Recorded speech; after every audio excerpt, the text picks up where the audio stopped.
informa, enriquece, educa, pero sobre todo da libertad. 44 Feria Internacional del Libro del Palacio de Minería, un clásico de la Ciudad de México, del 23 de febrero al 6 de marzo de 2023. Invita a la UNAM a través de su Facultad de Ingeniería, la feria del libro más antigua del país. Recuerda, más libros, más libres.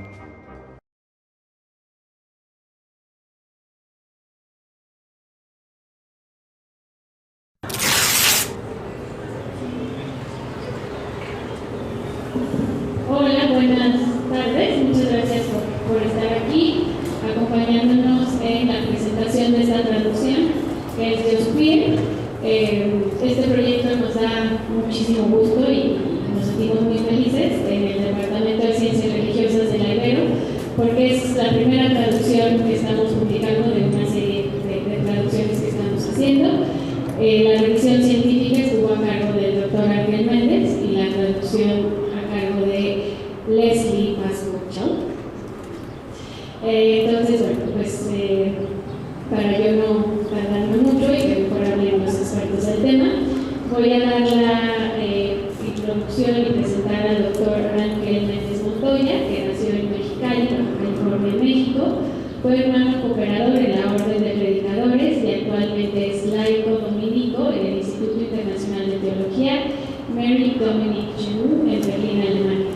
Fue bailarín profesional y cofundador de la compañía UX como Danza y bailarín de la compañía Sheriff Dance Company de la Universidad de Texas. Obtuvo una licenciatura en danza y filosofía en la Universidad de Texas en Austin, maestría en filosofía en St. Louis University, maestría en teología y la maestría en Divinities en Aquinas Institute of Theology. Obtuvo su doctorado en teología filosófica en la Universidad de Virginia y escribió su tesis doctoral en calidad de Scholar in Residence en University of Cambridge, Reino Unido, bajo la dirección de John Milman.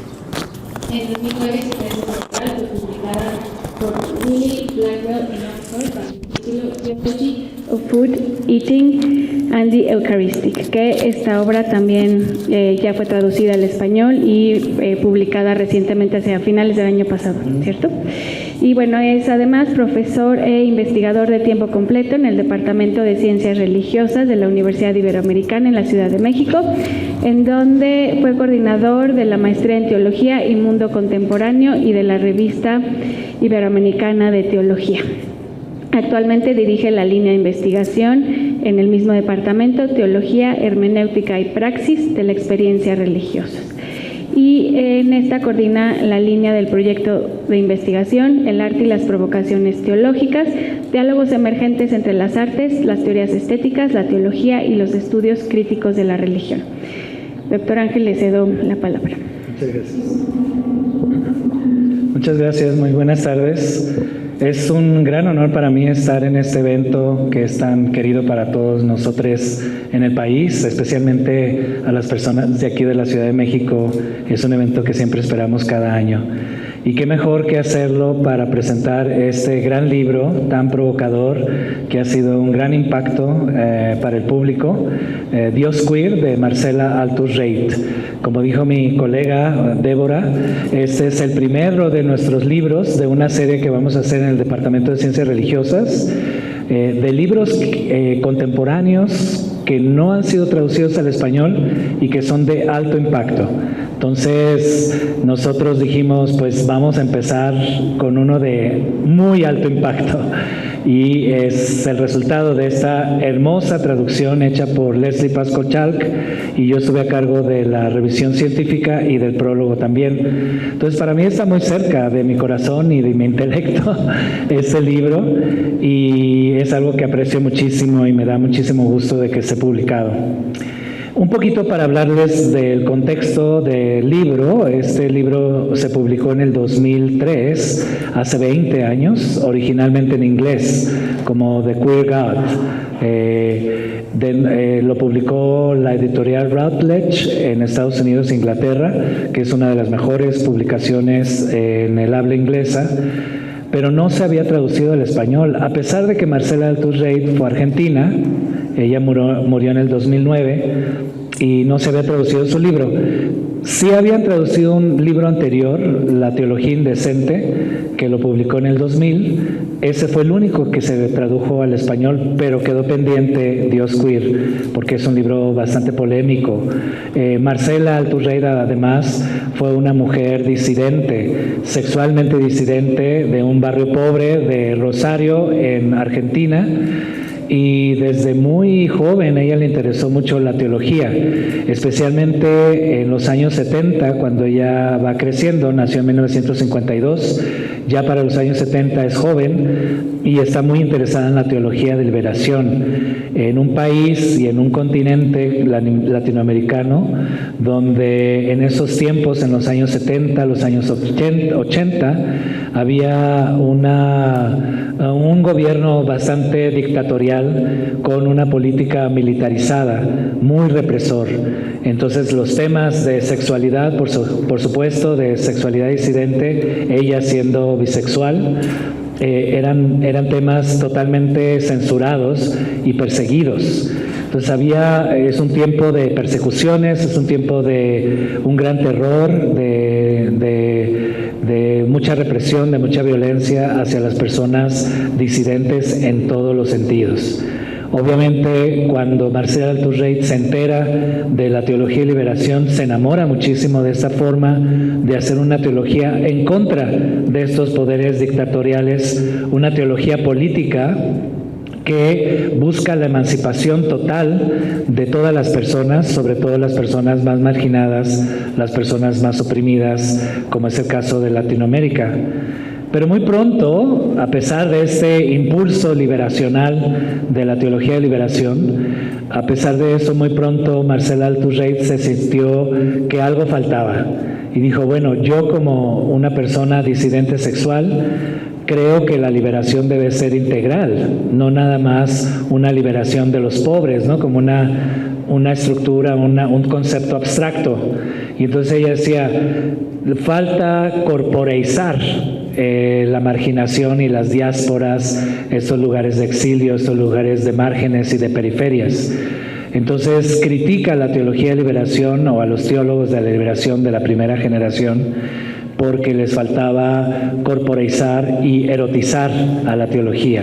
Entonces, otra cosa que ella critica de la teología de liberación es que es una teología que la hacían principalmente hombres clérigos. La mayor parte de ellos se fueron a Europa a estudiar su teología y regresaron a Latinoamérica con categorías europeas, occidentales, para hablar acerca de una liberación. Entonces ella dice, bueno, aquí todavía falta más pasos para esta liberación desde adentro mismo de la propia teología. No fue muy bien recibida por estos padrecitos de la primera generación de la teología de liberación. Entonces ella poco a poco se siente desanimada y se autoexilia, termina en el autoexilio y se va a la Universidad de St. Andrews en Escocia, donde ella se fue a estudiar su doctorado en teología. Y ahí fue muy bien recibida y al término de su doctorado, al titularse, fue contratada por la Universidad de Edimburgo, en Escocia también. Ahí en Edimburgo es donde ella empieza a explorar la teoría queer primero y después a traducir o a traer la teoría queer dentro de la teología. Entonces sí, es una de las primeras que trae la teología queer a Latinoamérica y a todo el mundo. Entonces muy pronto ella se hizo muy famosa a nivel internacional y muy conocida, sobre todo en la academia angloparlante, pero poco conocida en México. Como les había dicho, no era persona non grata, se considera muy escandalosa, muy provocadora sus ideas, entonces todavía no era traducida al español. Lo que pasa después es que Marcela hace una forma de hacer un diálogo con la teología, con estas nuevas teorías de la teoría queer. Ese movimiento de teoría queer no inicia realmente en la academia. Antes de llegar a la academia, inicia el movimiento como un movimiento de activismo, cuando en los años 70 y sobre todo en los años 80, con la pandemia del VIH-Sida, muchísimos cuerpos eran ignorados.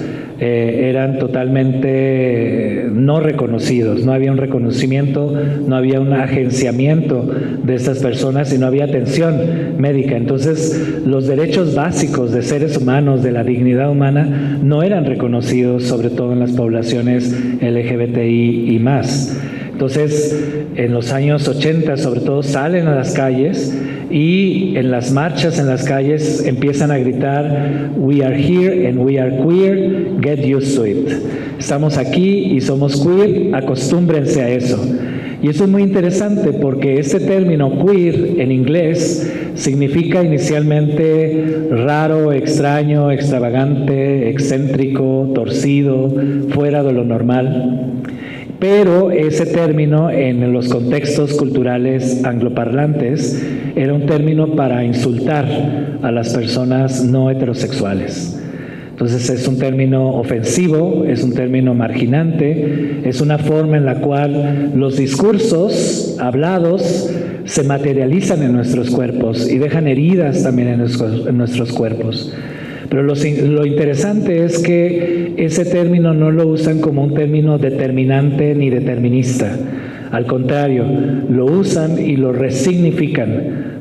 Y entonces salen a las calles a decir: aquí estamos y somos queer. Entonces, de repente, este término es resignificado. Hay una resemantización del término, de aquello que significa insulto y marginación y odio. Ahora lo toman ellos para decir: aquí estamos, somos orgullosos de ser queer. Y entonces es un término que se resignifica para significar orgullo, dignidad y una liberación, agenciamiento. Entonces ahí inicia realmente el movimiento queer como un movimiento de las calles.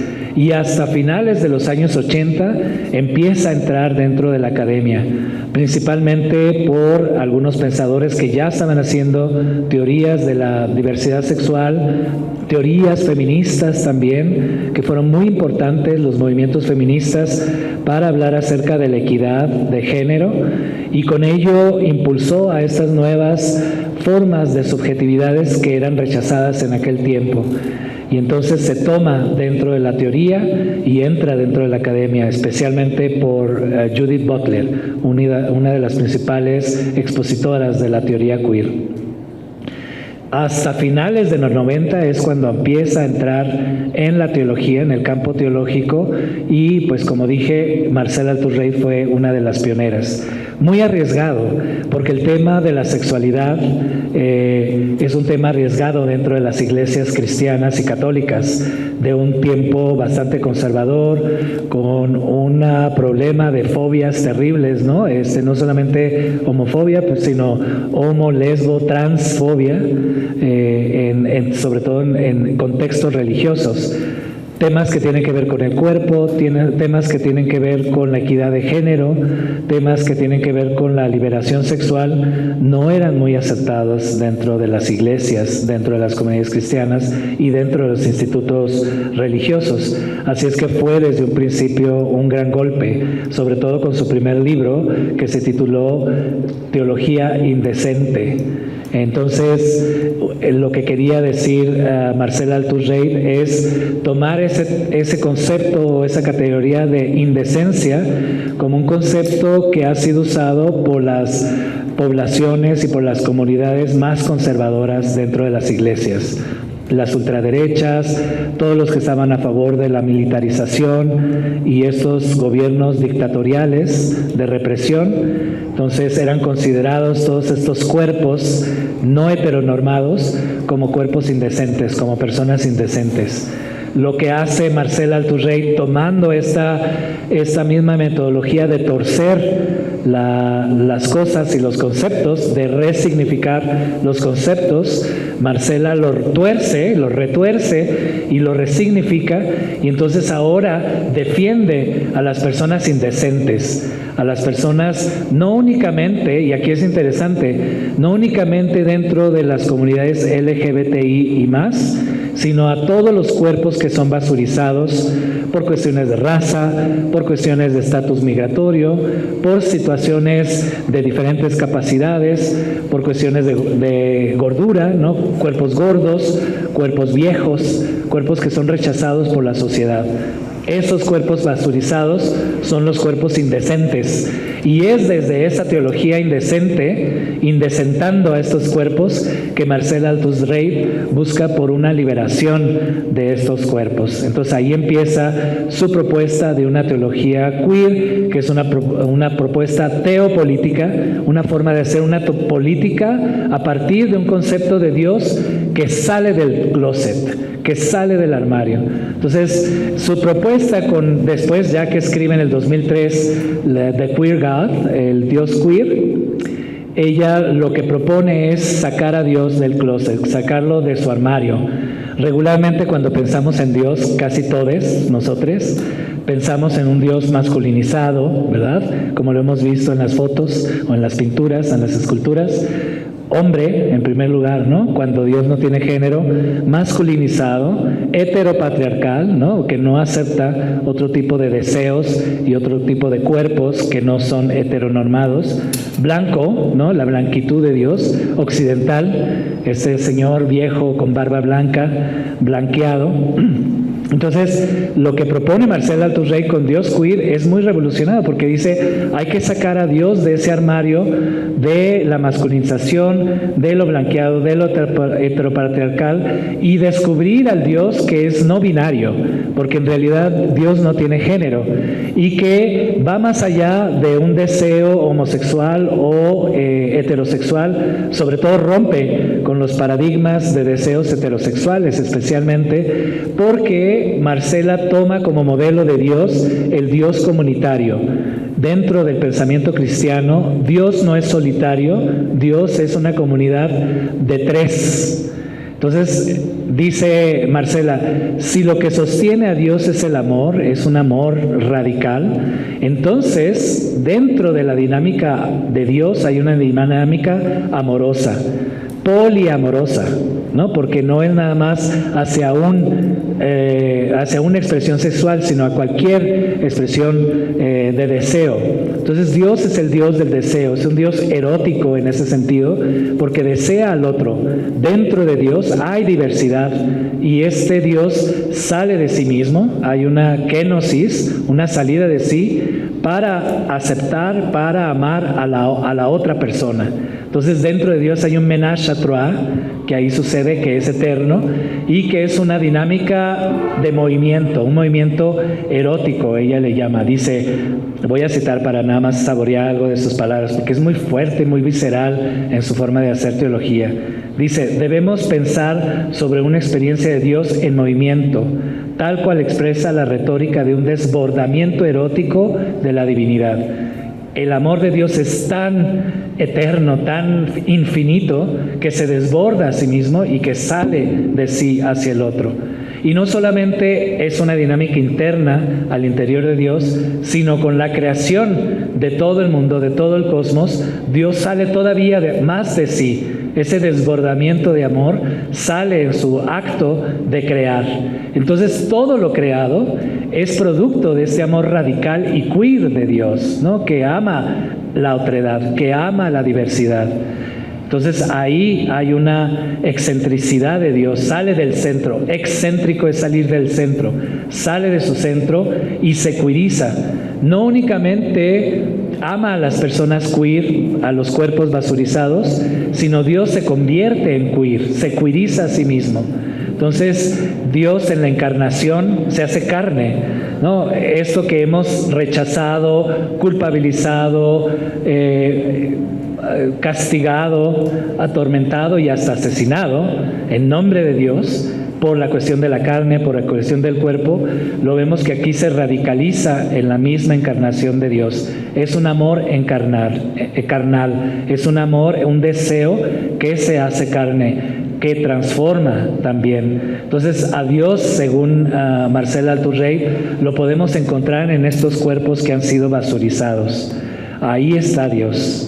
Ahí lo encontramos. Y eso lo hace también a partir de una lectura del Evangelio, donde Jesús el Hijo de Dios, está constantemente juidizando su sociedad y la religión de su tiempo. También Él se va hacia las personas queer. Él invita y da la bienvenida a todos estos cuerpos que son basurizados, a las prostitutas, a los pecadores, a las personas que tienen discapacidades, los leprosos, personas enfermas que eran consideradas enfermas porque Dios las castigaba. Entonces Jesús rompe, tuerce una vez más, queeriza esa dinámica de odio y da la bienvenida a aquellos que son los más rechazados de su sociedad.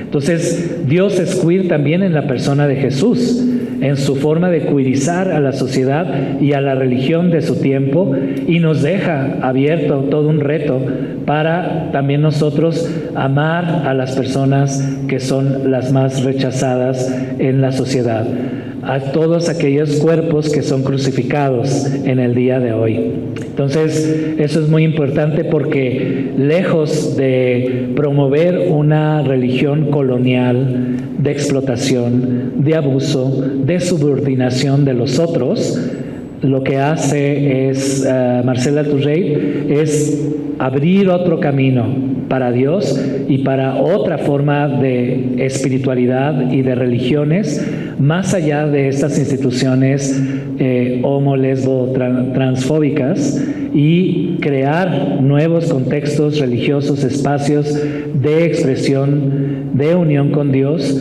desde estos cuerpos que han sido basurizados. No solamente queeriza a Dios, sino también nos invita a queerizar a la misma teología, que la teología esté dislocada, descentrada de estos poderes hegemónicos que han destruido a tantos cuerpos, y que sea una teología queer en tanto que nómada, en tanto que es completamente itinerante, siempre en descubrimiento. Para la teología queer no hay un momento final de conocimiento final de Dios, ni conocimiento final de teología, sino siempre estamos en camino de descubrimiento de nuevas fronteras, de nuevas formas de entender a Dios. Entonces, lo que hace ella es crear una metodología intertextual donde filosofía, literatura, antropología, mitología, todo eso lo pone en contexto y en diálogo para hacer una nueva forma de hacer teología desde intertextualidad, desde teorías políticas y teorías críticas y decoloniales también, ¿no? Descolonizar a la misma teología.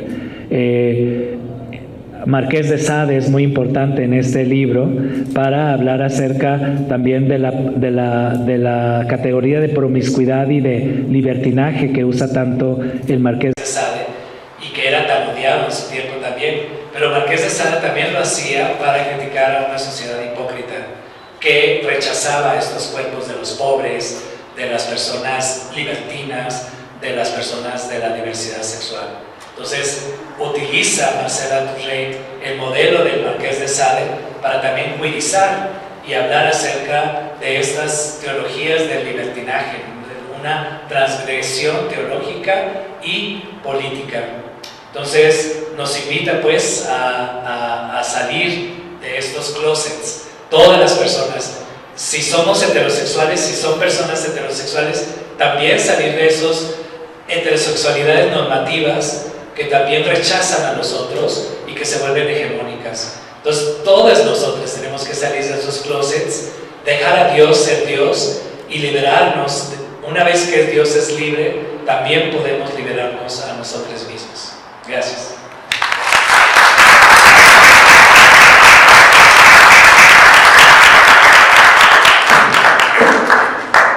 Gracias, Ángel, por tus palabras, por explicar y contextualizar bien a la obra, a la autora, a comprender la relevancia de la obra, ¿no? Porque pues, su importancia en el momento en el que la escribe y porque es importante aún todavía en nuestros tiempos, ¿no? Y porque sigue siendo tan vigente, porque aún hay mucho que hacer en esto con lo que terminabas de salir del closet, ¿no? De que todos de alguna forma, todos tenemos de alguna forma que salir de nuestros closets y empezar a transitar en estos caminos y en estos nuevos espacios religiosos, ¿no? que tenemos que seguir trabajando para que realmente se abran y se creen. Muchas gracias y ahora daré la palabra a Marlene Rojas Salazar, quien es doctora en Teología Sistemática por la Universidad Católica de Lovaina, Bélgica. Es teóloga feminista y profesora de asignatura en el Doctorado de Estudios Críticos de Género de la Universidad Iberoamericana de la Ciudad de México y de la Maestría en Teología y Mundo Contemporáneo del Departamento de Ciencias Religiosas. Es profesora de la Maestría en Estudios de Género y Teología en la Comunidad Teológica de México. Pertenece a TEIFEM, Teólogas e Investigadoras Feministas de México. Es directora de la revista Sofías, revista de reflexión interdisciplinar de teología feminista en México, miembro fundador de la Academia de Teología en México de la UPM, ha sido miembro de la DARE, Discernment and Radical Engagement, que pertenece al Council for World Mission. Pertenece a la red de PALI, Teólogas Pastoras y Lideresas Cristianas. Es integrante de la línea de investigación de Teología, Hermenéutica y Praxis de la Experiencia Religiosa del Departamento de Ciencias Religiosas y profesora invitada de la Universidad La Salle. Ha realizado estancias de investigación postdoctoral en los Países Bajos, en la Universidad Libre de Ámsterdam y en la Universidad PUC de Brasil. Doctora Marilu, le cedo la palabra. Muchísimas gracias, buenas tardes a todos, todas, todes. Y bueno, creo que es un hit estar aquí en esta sala totalmente patriarcal, ¿verdad? Entonces, primero felicitar a la Universidad Iberoamericana, a quien ha hecho posible esta edición, al doctor Ángel Méndez, por supuesto al Departamento de Ciencias Religiosas de la misma universidad, por este hit del libro El Dios Queer. Y bueno, pues vamos a penetrar en los oídos de estos señores que están aquí presidiendo, ¿verdad? Así lo haría Marcela y así lo vamos a hacer ahora nosotros. Bueno, sabemos que los estudios queer y el texto de Marcela se enmarcan en los estudios postcoloniales, como ya lo mencionaba el doctor Méndez, y también es un acto descolonial del cuerpo, el sexo y el deseo. Es una crítica al feminismo de los años 60 y 70 que se quedaron en una teología muy binaria de género. Ella nos interpela a un ayornamiento de la sexualidad en la teología. Pues ya sabemos que durante el Concilio Vaticano II se habló de ayornar, como la capacidad de responder a esa época moderna y a sus demandas tecnocientíficas.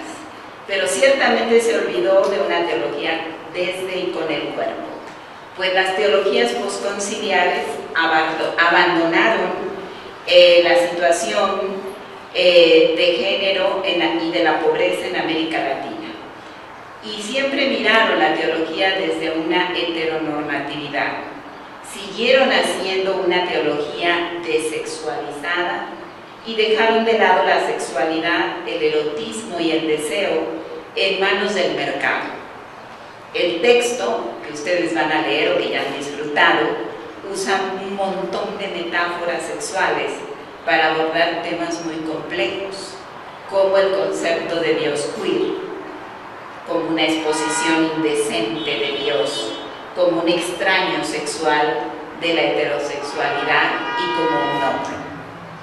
Kenosis, que es un concepto también muy teológico, hablando del vaciamiento de Dios, del orden heterosexual y desempoderamiento de Dios, la kenosis del patriarcado. El concepto encarnación que aparece en el texto y nos cuestiona diciendo, ¿acaso es posible tener un Dios que se parezca a su propia creación?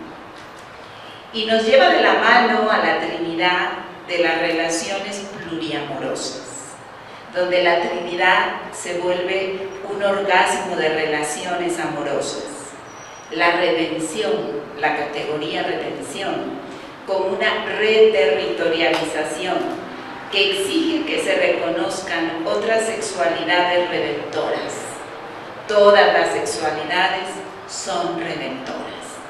Hablar de otras sexualidades redentoras implica cuestionar también la mirada heteronormada en la cual se ha colocado a Jesús. la santidad o la santificación del mercado o la desantificación del mercado, y un proceso por medio de la descolonización del pensamiento sexual en la teología y en la sociedad, incluyendo la eclesiología, la manera como hacemos iglesia. Necesitamos una iglesia fuera del closet. El infierno como una negación del status quo. El limbo como un lugar donde se desaparecen los cuerpos. Y estas realidades siguen tocando el limbo en el cual estamos viviendo ahora en México, con la desaparición de cuerpos de carne más prieta, como dice Vilma Vedade, que sigue siendo la más barata y la más basurizada.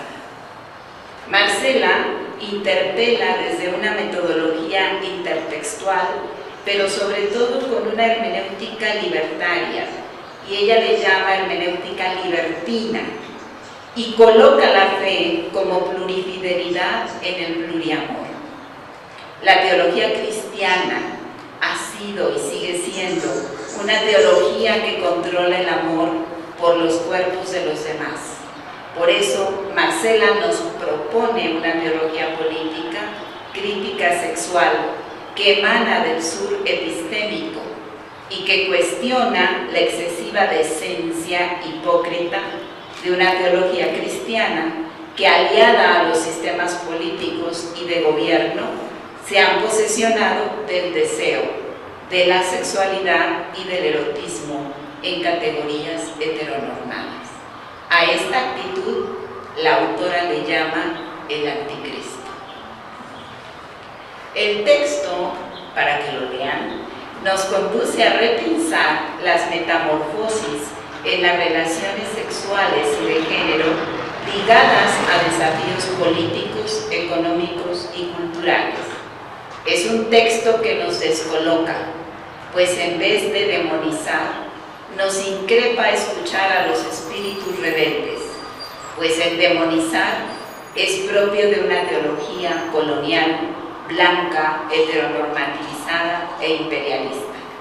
El texto hace un llamado a quienes nos dedicamos a la teología y a otras muchas indecencias, más a dejar la Biblia como un instrumento de sometimiento en la alcoba y hacernos más promiscuos en las formas como elaboramos nuestro amaciato teológico. Un gran error que hemos realizado como cristianos es que nuestras teologías insistieron tanto en deshacernos del cuerpo, del deseo, del erotismo, del placer y de los orgasmos, que los cedimos al mercado, el cual se los apropió, los vendió en un acto pornográfico que le da muchas regalías, pero no nos dimos cuenta que todo ello era ceder el poder como potencial espiritual, místico, subversivo y antisistémico.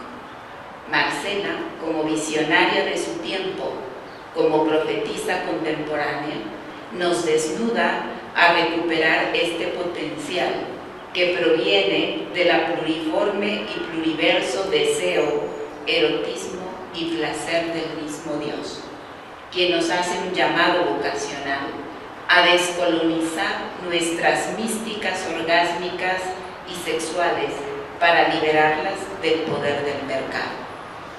Es importante leer el texto con una mente abierta, desnudada de todo prejuicio, con el atrevimiento adolescente que va descubriendo su propia corporalidad, el laberinto de la sensorialidad y la potencia del erotismo que emana de nuestras propias cavernas interiores, como un flujo de espiritualidad rara, extraña, extravagante, excéntrica, indecente y queer. Muchas gracias. No solo con nuestra fe, sino que se transmina también a todo el ámbito social, y que sin duda es un texto que, si bien el acto de leer puede ser un acto pasivo, nos invita justamente a dejar esta actitud pasiva y asumirnos con nuestra cuerpos en esta sociedad de una manera activa. Muchas gracias. Y ahora se abre el foro por si alguien tiene alguna pregunta, algún comentario que quisiera hacer. Sí, atrás.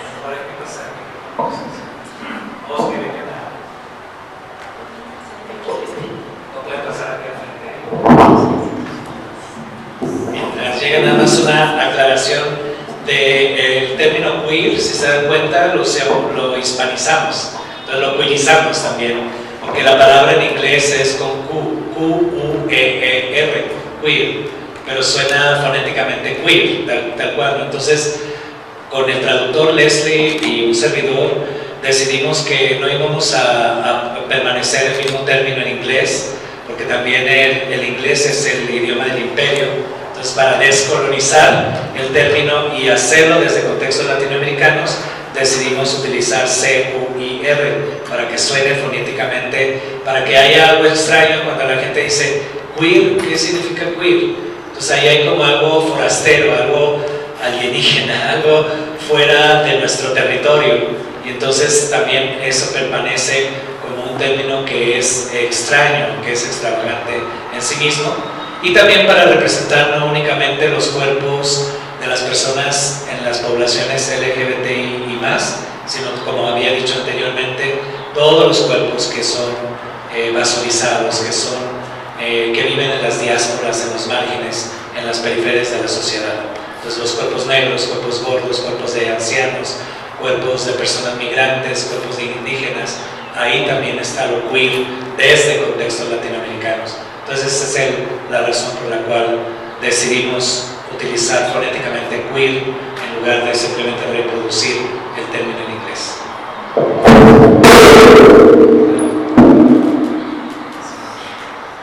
Hola, muchas gracias.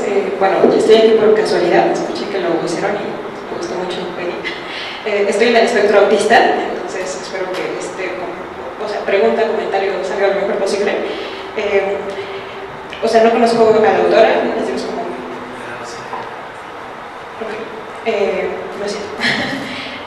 Pero bueno, coincido totalmente como en la urgencia de reapropiarnos de nuestro cuerpo, ¿no? De aceptar, abrazar, sentir orgullo, ¿no? Por la diversidad de cuerpos y expresiones, etc. Y pues bueno, en mi caso, a ver si cómo digo esto. O sea, sí, a mí estoy como totalmente de acuerdo con esto. De hecho, me interesa mucho el BDSM, estoy pensando en convertirme en una domina profesional, también eso. Y justamente a partir del BDSM, como que experimenté una especie de despertar espiritual, ¿no? O sea, como otra conexión, pues no sé, como una especie de experiencia mística, como estar con psicodélicos pero sin drogas. Pero bueno, mi punto es que justo he estado reflexionando mucho sobre estas cuestiones de sexualidad y espiritualidad en un sentido muy amplio, no ceñido como una lógica católico-cristiana, sino en general de espiritual. Y pues bueno, mis preguntas tendrían que ver, no sé si se les ponen en el texto, ustedes pueden compartirme sus reflexiones, pero justamente sobre el tema del amor y sus límites, ¿no? Y pensándolo en un sentido más, o sea, desde una cosa muy ontológica, o sea, sobre el yo y los otros y esos límites, hasta cuestiones más prácticas, ¿no? Porque, por ejemplo, les digo, yo estoy muy metida en el BDSM y creo que eso se puede hacer con cuidados, con ética, etc. Y sin embargo pienso en otras prácticas como la pedofilia, ¿no? Bueno, pedofilia o pederastía, ¿no? Y justo valdría la pena distinguir, ¿no? Una cosa es como sentir deseo por, y otra cosa es la práctica, ¿no? Entonces, por ejemplo, yo ahí me siento como muy, no sé, como abierta, ¿no? A reconocer que quizá el deseo es algo incontrolable, no lo sé, pero la práctica, pues es donde podríamos como tener, ¿no? O la zoofilia igual, ¿no? Como diría, cuando hay seres que no consienten, pues ahí es donde quizá podríamos. Pero quizá eso, que soy autista y lo tomo todo muy literal, entonces cuando pienso como si todo es amor y todas las prácticas implican eso, o sea, ¿cómo le hacemos para gestionar como ese tipo de límites, ¿no? Y mi otra reflexión, pues tiene que ver con, bueno, yo me asumo antinatalista desde hace mucho tiempo y justamente a partir de mis reflexiones éticas, ¿no? Desde que valoro mucho la autonomía y creo que no hay forma de que uno consienta el nacimiento, ¿no? Y la vida pues implica, pues sí, placer y amor cíclicos y resistencia y cosas agradables que podemos procurar, pero también implica pues sufrimiento, la muerte, matar a otros seres, ¿no? Violencia, relaciones de poder, dominación. Entonces, pues he pensado mucho en cómo los padres biológicos pues tienen justo como ese papel creador como Dios, ¿no? O sea, que también estamos creando y reproduciendo a seres para controlarlos, para dominarlos, para explotarlos. y qué tanto eso es uno atravesado por el amor. Entonces, pues si se pudieran compartir esas reflexiones más sobre el amor y los límites y Dios y el poder. Gracias. Muchas gracias. Muchas gracias por tu pregunta. Bueno, yo voy a empezar por la última. Sí es verdad que cuando a Dios le llamamos Padre, tenemos una idolatría, porque el cristianismo colonial fue la manera como nos lo enseñó a llamar.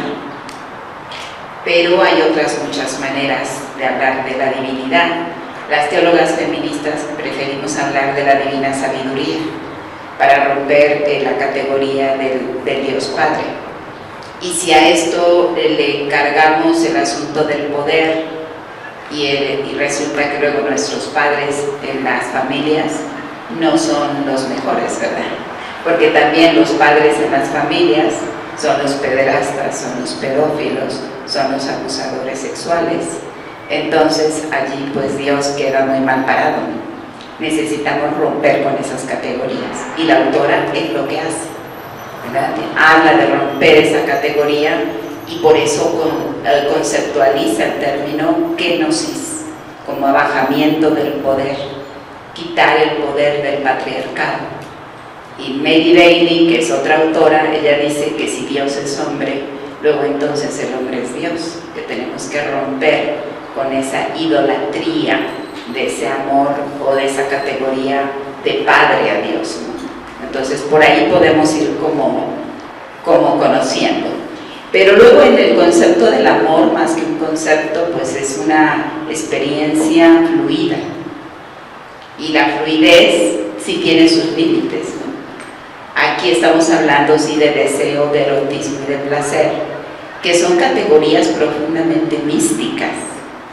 Las místicas medievales, por ejemplo, Teresa de Ávila, Hildegard von Bingen, y otras más que ahora me escapan a la memoria, pero bueno, las grandes místicas justamente reconocieron el poder erótico, y el erotismo justamente es el poder de salir de la capacidad de salir de nosotros mismos para donarnos a los demás, en un acto de reciprocidad oblativo, en un acto donde no hay violencia. Y ahí rompe justamente con la pregunta que tú hacías de la pederastia y de la pedofilia, porque la pederastia y la pedofilia son actos de poder violento, que es lo que denuncia el texto de Marcela. Entonces, no sé si respondí a tu pregunta, pero... Sí, yo nada más para agregar es que Marcela es crítica también del deseo, sobre todo el deseo que ha sido manipulado y reprimido por sociedades y por espiritualidades heteropatriarcales y dominantes que subordinan al otro. Entonces sí hay una crítica a este deseo subordinante que subordina a otras personas, el deseo violento que hace violenta a otras personas, violencia hacia las otras personas, el deseo del odio, ¿no? Que no es el deseo del amor. Entonces sí hay una crítica a los límites del deseo. El deseo del mercado es muy crítica ella a los sistemas globalizantes del mercado que ha mercantilizado y por lo tanto descorporizado paradójicamente al deseo también. Entonces es muy crítica de esos deseos y al mismo tiempo ella rescata el deseo como un lugar teológico que ha sido también reprimido y que ha sido también invisibilizado. Entonces habla de este otro deseo que es liberador, que lleva hacia la vida, que lleva hacia la responsabilidad, que lleva hacia el reconocimiento mutuo y en otras palabras a una vida más vivible, al bien vivir, a vivir sabroso de una manera responsable, de una manera no violenta y de una manera que nos transforme a todos, a todas, incluyendo al planeta.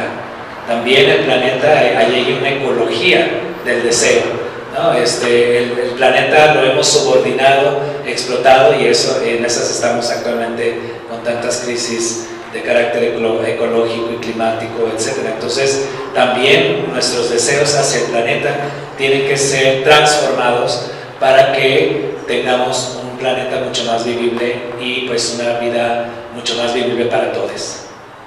Y yo creo que vamos a tenernos que ir, ¿verdad? Si quieres dar las últimas palabras. ¿De una? Pues, no sé, ¿tenemos tiempo para una pregunta más o ya no? No sé. 2 minutos. Bueno, si alguien tiene una pregunta o un comentario rápido, tenemos 2 minutos. ¿Dónde queda la salud mental y la higiene sexual con respecto a toda esa necesidad que hoy vivimos? Yo creo que la salud mental viene cuando sales de una dinámica de odio, por ejemplo, ¿no? Ajá. Porque durante, por ejemplo, la pandemia, que había tantas personas que tuvimos que regresar a nuestras casas, muchas personas de la comunidad LGBTI, sobre todo personas trans, regresaban a sus casas y fueron odiados muchas veces por sus propias familias. Entonces muchos de ellos fueron rechazados y salían de sus casas, estaban sin casa y vivían con otras familias. Entonces una salud mental del deseo sexual saludable es aquel donde no hay un odio, en primer lugar, donde no se ejerce una violencia y una coerción hacia la otra persona, donde no haya un abuso de poder de la persona más poderosa a la persona más vulnerable, donde no vulnerabilicemos a las minorías y a las personas que son más vulnerables. Los migrantes, por ejemplo, sufren muchísima agresión sexual, las personas trans, las personas de la diversidad sexual. Entonces yo creo que va por ahí, ¿no? Por una sanidad a partir de un deseo no violento, un deseo que nos transforme y un deseo que finalmente nos sane, un deseo sanador que nos transforme realmente. Gracias. No, ya no, pero si quieres ahorita te puedes acercar y porque ya atrás me están diciendo que ya... Viene otras conferencias. Sí, porque viene otro, entonces tenemos que desalojar la sala. Pero muchas gracias a todos por haber venido, por su interés.